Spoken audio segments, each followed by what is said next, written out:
So welcome students, आज हम बात करेंगे एंशिएंट हिस्ट्री के। लगभग हम 10 क्वेश्चंस इसमें कवर करेंगे। तो अगर आप किसी भी कॉम्पिटिटिव एग्जाम की तैयारी कर रहे हैं तो डेफिनेटली ये आपके लिए प्रैक्टिस की तरह साबित होंगे और आपको फायदा देंगे। चलिए क्वेश्चन की शुरुआत करते हैं। पहला जो हमारे सामने क्वेश्चन दिखाई देता है वो ये है कि भाई मेनेंडर फर्स्ट, जो फेमस ग्रीक इंडो ग्रीक थे, इन्होंने अपनी कैपिटल कहाँ बनाई थी। मेनेंडर एक और नाम से जाने जाते हैं, एक और काम से जाने जाते हैं, मेनेंडर फानो या मिलिंदा फानो। यानी एक बुद्धिस्ट मॉन्क के बीच में और मेनेंडर के बीच में कन्वर्जेशन हुई थी और इस कन्वर्जेशन को हमने लिख लिया था और इस किताब को बोला जाता था मिलिंडा फानो, यानी मेनेंडर के क्वेश्चन या मिलिंडा के क्वेश्चन। ठीक है, तो बताइए इनकी जो कैपिटल थी ये कहां पर थी। दैट इज इन सियालकोट, ये सियालकोट में थी। और मेनेंडर बेसिकली अगर हम टाइमलाइन इनकी देखें तो हमें 165 या 155 दो जगह मतभेद देखने को मिलता है। इस टाइमलाइन से लेकर 130 BC तक इन्होंने राज किया था। नेक्स्ट क्वेश्चन देख लेते हैं। In which year Vardhaman Mahavir was born. तो वर्धमान महावीर कौन सी साल में जन्म लेते हैं। तो ये लेते हैं जन्म 540 में। कहां पर लेते हैं? कुंडली ग्राम में।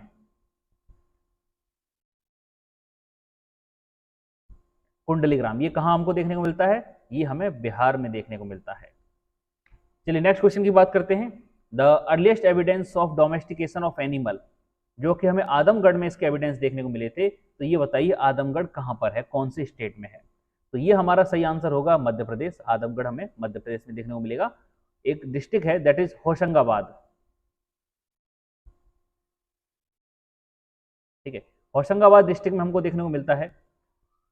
नेक्स्ट क्वेश्चन देख लेते हैं। Which Ashokan pillar edict provide the list of animals and birds killing was prohibited. यानी किसी अशोकन पिलर में ये लिखा गया है कि एनिमल्स और बर्ड्स की हत्या नहीं करनी चाहिए। ठीक है, ये कौन से पिलर पर लिखा गया है? तो ये पिलर नंबर हमारा 5th है। पिलर एडिक्ट 5th पर ये बात लिखी गई है और साथ ही साथ इसमें 25 प्रिजनर को अशोक द्वारा छोड़े जाने की बात भी लिखी है।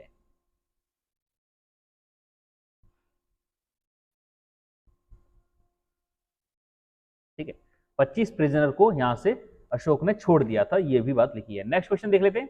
The Ashok Bairat inscription was brought to Allahabad. तो अशोक की जो बैरूत में इंस्क्रिप्शन थी इसको इलाहाबाद कौन लेकर आया था। अब अशोक के कई सारे पिलर्स हैं, कई सारे कह सकते हैं कि इंस्क्रिप्शंस हैं जिनको अलग अलग राजा कई कई बार लेकर आए हैं। ठीक है, उनमें से एक की बात पूछ ली गई है कि जो बैरूत वाला इंस्क्रिप्शन है ये कौन लेकर आया था। तो सही आंसर इसका होगा हमारा कनिंघम। ठीक है, ये लेकर आए थे। बाकी इनसे रिलेटेड अगर और जानकारी देखना चाहें तो हमारे पास पिलर थे दैट इज टोपरा और मेरठ। ठीक है, इन पिलर को भी लेकर आया गया था दिल्ली। इनको दिल्ली लेकर आया था। कौन लेकर आया था?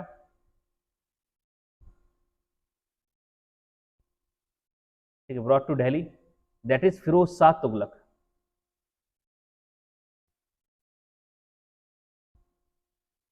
फिरोज शाह तुगलक इन दो पिलर्स को दिल्ली लेकर आया था। इलाहाबाद में एक और व्यक्ति था जो पिलर को लेकर आया था। कहां से लेकर आया था? कौशाम्बी पिलर को। ठीक है, कौशाम्बी पिलर को मुगल रूलर था एक दैट इज जहांगीर, ये कौशाम्बी से इलाहाबाद लेकर आया था। ठीक है, ये इलाहाबाद लेकर आया था। नेक्स्ट क्वेश्चन की बात करते हैं। द मॉडर्न एडमिनिस्ट्रेशन में जो चीफ ट्रेजरी ऑफिसर था इसको हम क्या कहकर बुलाते थे, इसको क्या बोला जाता था। तो सही आंसर रहेगा हमारा इसमें सन्निधिता, दैट इज ये इसका नाम हुआ करता था।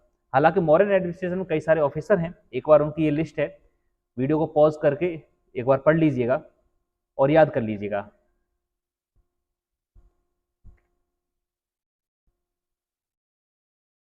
नेक्स्ट क्वेश्चन की बात करते हैं कि राजतरंगिणी जो किताब है ये किसने लिखी थी। और बेसिकली राजतरंगिणी क्या है कि राजतरंगिणी एक मिसरूल था। ठीक है, एक राजा हुआ करता था कश्मीर का जिसका नाम था कलश। ठीक है, कलश जो कि सन था that is son of king Anant. ठीक है, अनंत देव इसका ये बेटा था कलश। ये भी एक कश्मीर का राजा था और इसके राज्य में जो मिसरूल हुआ था उसको लिखा गया था राजतरंगिणी में। ये किसने लिखा था?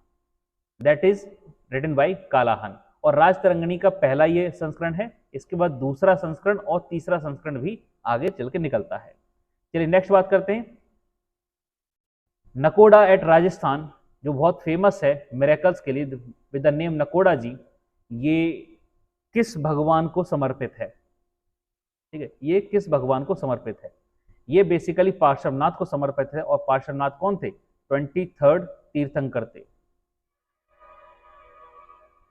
अगर पॉसिबल हो सकता है तो आप 23 तीर्थंकर में से जितनों को याद कर सकते हैं उनको एटलीस्ट याद करने की कोशिश कर लीजिएगा। और मैं आपको इसकी लिस्ट एक बार दिखा देता हूं। ठीक है, ये लिस्ट है, इसको लिस्ट को पॉज करके पढ़ लीजिएगा। ठीक है, अच्छा याद रखना, ऋषभनाथ किससे दर्शाए जाते थे? बुल से दर्शाए जाते थे। इनका जो सिंबल है, ये सिंबल भी कभी कभी पूछ लेता है, इनको एक बार देख लीजिएगा। नेक्स्ट क्वेश्चन की बात करें, as per the Hindu philosophy what is the number of article under the restraint practice yam and niyam? तो यम और नियम के अंतर्गत कितनी आर्टिकल्स हमें दे रखे हैं? यम के अंदर कितने आर्टिकल्स दे रखे हैं, क्या काम करने चाहिए, ठीक है, कितने पार्ट्स बेसिकली, और नियम के अंदर कितने पार्ट्स दे रखे हैं? तो इसका सही आंसर हमें मिलता है कि यम के अंदर 10 यम दे रखे हैं, दैट इज अहिंसा, सत्य और ब्रह्मचर्य, या पढ़ लीजिएगा, और 10 ही नियम दे रखे हैं। पॉज करके एक बार इनको पढ़ लीजिएगा। तो सही आंसर हमारा हो जाएगा 20, 10 और 10 20 हो जाएगा। नेक्स्ट क्वेश्चन है, who was the first ruler in India to issue gold coin? तो गोल्ड कॉइन किस राजा ने इशू किए थे? That is Kanishka. और कनिष्क कहां का था? कुशन वंश का था। कुशन वंश का था। ये क्या थे? Indo Greeks. ये क्या थे? Indo Greeks. तो सही आंसर हमारा इंडो ग्रीक्स हो जाएगा। इस वीडियो में इतना ही, मिलेंगे नेक्स्ट वीडियो में। Thank you.